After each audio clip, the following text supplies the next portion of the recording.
నాగర్ కర్నూలు జిల్లా అచ్చంపేట మార్కెట్లో రైతులు ఆందోళన చేపట్టారు. వేరుశెనగ పంటకు గిట్టుబాటు ధర కల్పించాలని డిమాండ్ చేశారు. వ్యవసాయ మార్కెట్ చైర్మన్ ఛాంబర్పై దాడి చేసి ఫర్నిచర్ ధ్వంసం చేశారు. గిట్టుబాటు ధర కల్పించాలని వేడుకున్న అధికారులు స్పందించలేదని ఆగ్రహం వ్యక్తం చేశారు. తర్వాత అంబేద్కర్ చౌరస్తాలో చైర్మన్ను నిర్బంధించి ఆందోళన చేశారు రైతులు.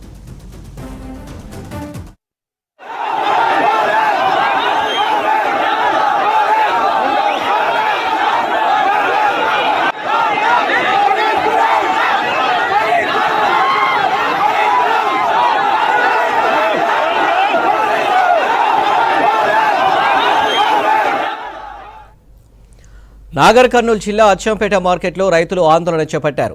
వేరుశెనగ పంటకు గిట్టుబాటు ధర కల్పించాలని డిమాండ్ చేశారు. వ్యవసాయ మార్కెట్ చైర్మన్ ఛాంబర్పై దాడి చేసి ఫర్నిచర్ ధ్వంసం చేశారు.